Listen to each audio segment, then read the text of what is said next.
Bees had been living in this backyard shed for at least 2 years. The landlord wanted to call an exterminator, but the family who lived here wanted to save the bees, so they called me.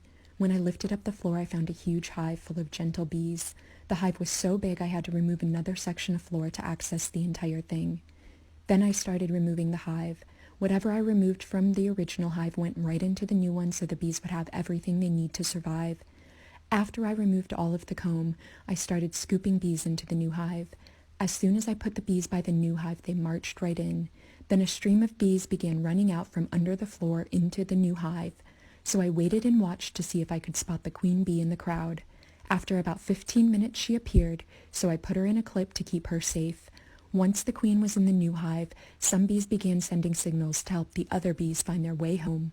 I left the hive overnight, and by the next day, the entire colony was in their new home, and it was another great day of saving the bees. This is a male bee getting kicked out of the hive by a female bee. Male honeybees are called drones, and they don't do much work around the hive. They don't collect food, they don't take care of the baby bees, they don't build the hive, and they don't defend the hive since they don't have stingers. This is why you've probably never seen a male honeybee before unless you've been near or inside of a hive. Male bees only have one job, to mate with a queen. So when mating season is over and winter is coming, the worker bees force all of the drones out of the hive. Sometimes they chase them out, sometimes they drag them out. But once they're out of the hive, the male bees will either starve or freeze to death. In fact, you can often find a pile of dead male bees on the ground around the entrance of the hive. During the winter, there aren't as many flowers in bloom and food is scarce. The drones are just more mouths to feed at a time when resources are low.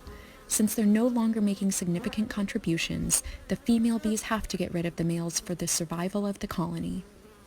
Bees were living in this water meter and I was called to remove them, so I lifted the cover to reveal a beautiful hive. The bees hadn't been there for very long, but they had already built a lot of comb. The comb had eggs and baby bees, which let me know that the colony had a healthy queen. There was also pollen and nectar, but there was barely any honey yet. I put the comb into frames of the new hive so the bees would have everything they need after I moved them. I always wear protective gear when I need to, but these bees were very gentle and did not sting me. After I removed all of the comb, I started scooping bees into the new hive with my hands. As I was scooping bees, I noticed that the bees were going straight into the new hive, which let me know that the queen was probably already in there, so I gave the bees some smoke to move them a little quicker. Just like you and I do, bees move away from smoke, so as I used my smoker, the bees marched out of the old hive and into the new one to follow their queen.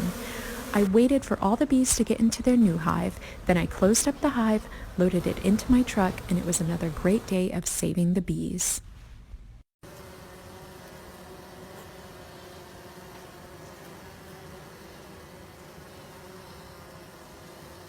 These bees started to build a hive on a patio chair, and I was called to remove them.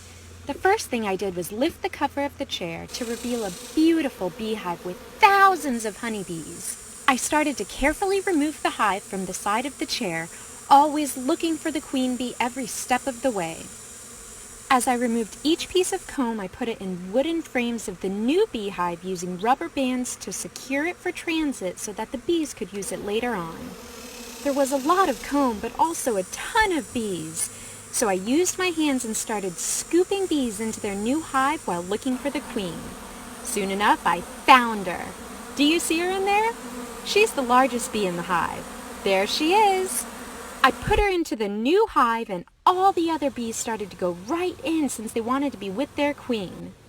And this was all actually on the second story of a house, so I used some rope to lower the hive to the ground and I saved the bees.